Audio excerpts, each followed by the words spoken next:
Assalamualaikum warahmatullahi wabarakatuh.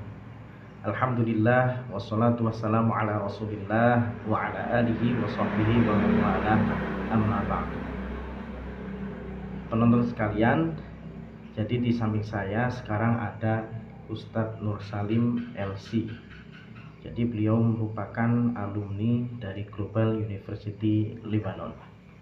Nah, pada kesempatan kali ini kita bersama Ustadz Nur Salim akan membahas tentang amalan-amalan yang dapat kita lakukan di bulan Syawal.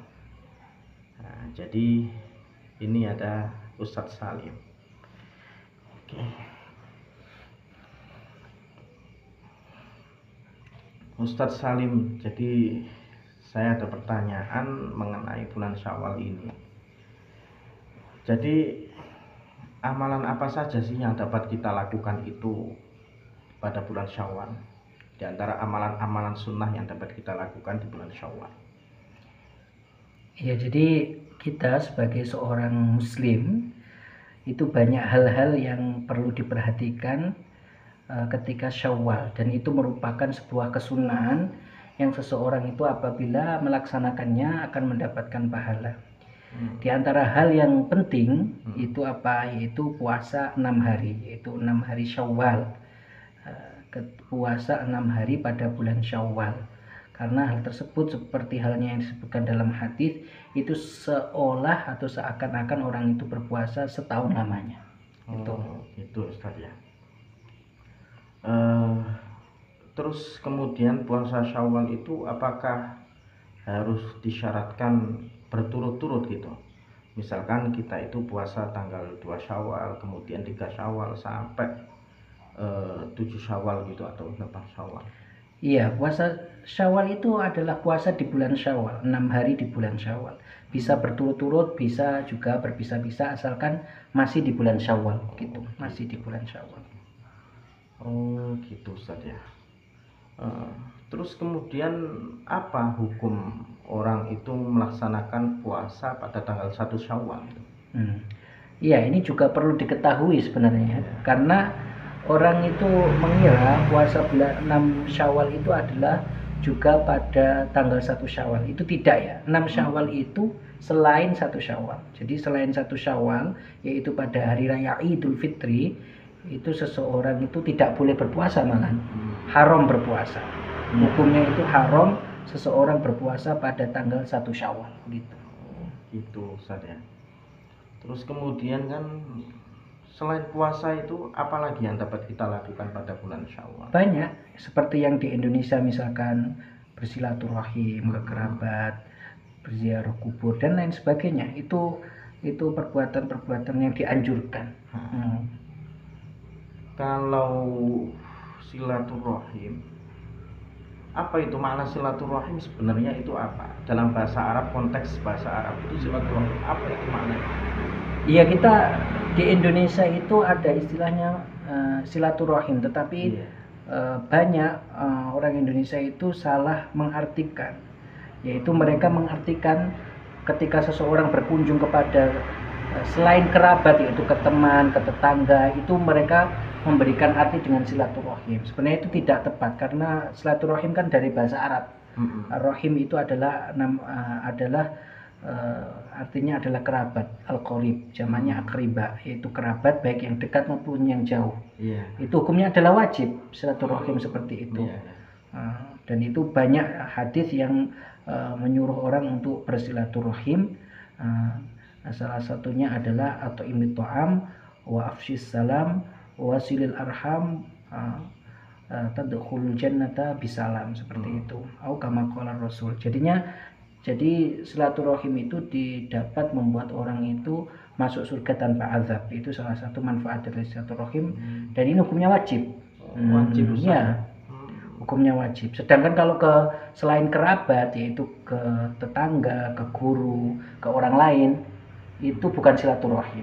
Itu hukumnya tidak wajib, tetapi istilahnya adalah berkunjung, ziarah. Itu sebuah kebaikan, menjalin ukhuwah, tetapi tidak dengan istilah silaturahim. Begitu. Gitu. Berarti kalau seandainya kita momen seperti ini, momen bulan Syawal, Lebaran seperti ini ya, kalau seandainya kita berkunjung kepada selain kerabat kita, itu tidak dinamakan dengan silaturahim. Iya, untuk secara istilah tidak.